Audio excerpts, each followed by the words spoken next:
ng bayan, maasahan anumang panahon.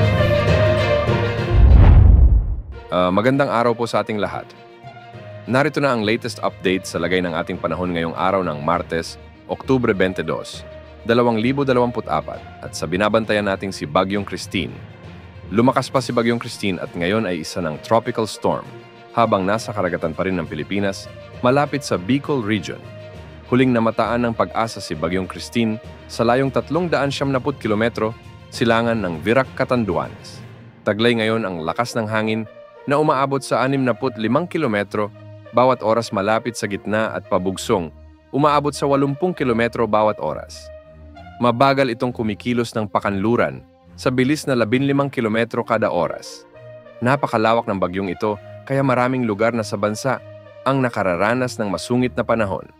Ang iba nga ay nakaranas na ng mga pagbaha, lalo na sa ilang lugar sa Bicol Region at Eastern Visayas. Sa ngayon, nakataas na ang Tropical Cyclone Wind Signal No. 1 sa eastern and central portions ng mainland.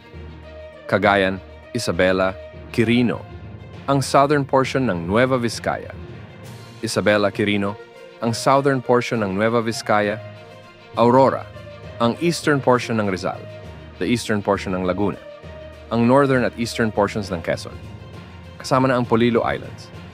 Signal No. 1 din sa Marinduque, Romblon, Camarines Norte, Camarines Sur, Catanduanes, Albay, Sorsogon, ang Masbate kasama na ang Ticao Island at Burias Island. Sa Eastern Samar, Leyte, Northern Samar, Biliran, Samar, Southern Leyte, Dinagat Islands at Surigao del Norte, kasama na ang Siargao at Bukas Grande Islands. Dahil nga sa direktang epekto ng bagyo, asahan ang mga malalakas na pag-ulan. At minsan ay matitinding pag-ulan na may kasamang pagbugso ng hangin sa bahagi ng Bicol Region, Eastern Visayas, Isabela, Quirino, Aurora at Quezon Province. Dulot ito ng direktang epekto ng Bagyong Christine, kaya maging alerto po ang mga lugar na ito sa banta ng mga pagbaha at landslides.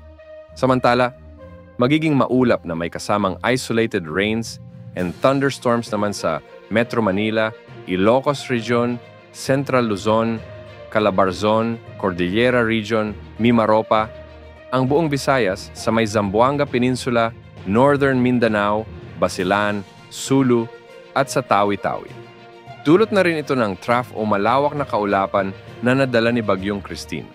Samantala, magiging bahagyang maulap hanggang sa maulap din ang mga kalangitan sa nalalabing bahagi ng Mindanao. Hindi rin inaalis ang posibilidad ng mga minsang buhos ng ulan na may kasamang thunderstorms. Ayon sa forecast track ng Pag-asa, patuloy itong kikilos ng hilagang kanluran simula ngayong araw. Lalakas pa ito bilang severe tropical storm bukas araw ng Miyerkules, bago tuluyang manglandfall ng gabi sa Isabela, Aurora area. Dadaanan nito ang mga kabundukan ng Sierra Madre at Cordillera Region at lalabas sa kalupaan ng Ilocos Sur o La Union sa Huwebes ng hapon. Lalakas pa ito bilang typhoon category habang nasa West Philippine Sea at posibleng lumabas na ng ating area of responsibility sa Biyernes. Dahil sa maganda ang temperatura ng mga karagatang dinadaanan ng bagyo, hindi rin inaalis ang posibilidad na ito ay lumakas pa o magkaroon ng rapid intensification.